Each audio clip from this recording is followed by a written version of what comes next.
Hello and welcome. As you can tell by the title, I'm the Obsessed Movie Man, O.M.M. There are countless robot films out there, some better than others.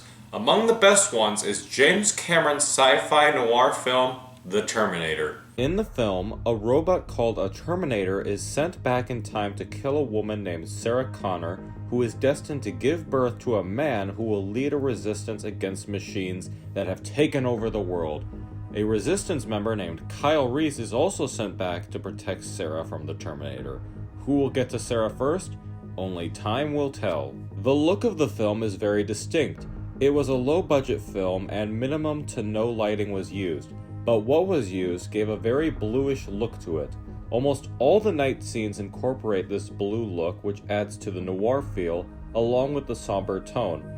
The blue is also present in the future scenes where we see both the war with the humans and machines, as well as the resistance camps. Another thing I really admire is Cameron's use of miniatures.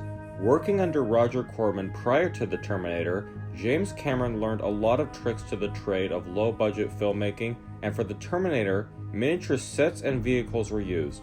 The two most notable ones were the machines and skulls in the future war, and the truck and buildings near the end of the film. The trucks were made at different sizes and arranged in a way to make them look like they were scattered everywhere and took up great lengths. The machines were crafted in great detail and have a sophisticated look to them, and the truck explosion was so impressive that many people, including myself, thought that it was an actual truck that exploded.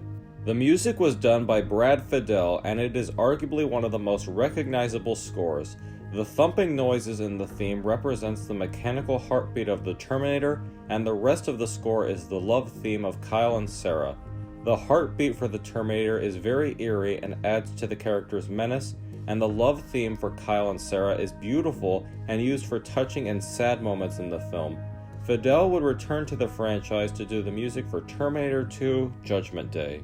Linda Hamilton plays Sarah Connor, the down-on-her-luck woman who doesn't seem to have much going for her at the present time, but is destined to become someone great.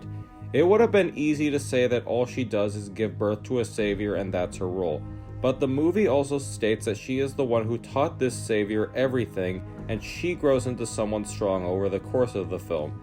She learns to make weapons, she encourages Kyle to keep going when he's injured, and she's the one who ends up facing off against the Terminator in the end.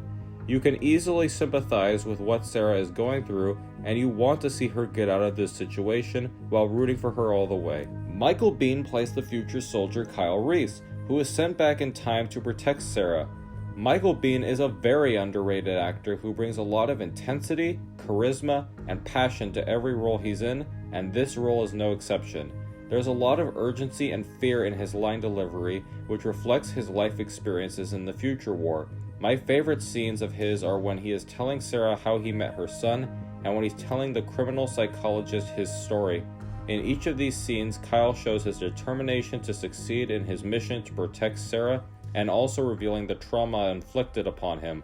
Michael Biehn does a phenomenal job at showing all of these qualities and more in the character of Reese, and it frustrates me that he doesn't get the same recognition as Arnold in this franchise. Speaking of which, Arnold Schwarzenegger plays the Terminator, or the T-800.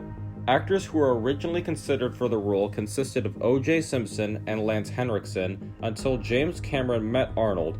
Arnold was originally considered for the role of Reese by the producers, which both Cameron and Arnold hated, but after meeting over lunch, Cameron knew that Arnold would be far better as the Terminator, which Arnold agreed with.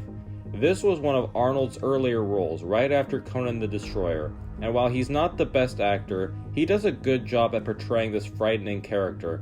For one thing, Arnold was the one who came up with the idea to move his eyes before moving his head, to give a robotic feel to his performance. One thing I noticed was that he doesn't move his arms a whole lot while walking, and he also doesn't say much. In fact, Arnold only has 14 lines in the film. In an effort to stay in character while on set, he avoided interacting with Linda Hamilton and Michael Biehn. So even though Arnold isn't a really great actor, at least he has a lot of great ideas on how to bring a character like this to life. During the making of the film, James Cameron had a small budget and thus resorted to guerrilla-style filmmaking, with a few extras being regular people. A lot of the film was also shot without permits, which is something you don't want to do, by the way, and Cameron only got caught once, with it being the last scene of the film. A lot of the special effects were done by Stan Winston, who helped bring the robotic Terminator to life with a full-scale puppet model based off Cameron's sketches for the character. There was originally an idea for an additional liquid metal Terminator, but it was ultimately scrapped. This would later be used in the sequel for the basis of the T-1000. The Terminator is one of my all-time favorite action films. Its low-budget filmmaking is an inspiration for upcoming filmmakers and has also inspired me when trying to make my own films. The film has great action, a frightening performance from Arnold, 2 strong lead actors, and a memorable musical score. If you're looking for a film with any of these qualities, the time is now for you to choose The Terminator. Thanks. This is an O.M.M review. This is O.M.M signing out.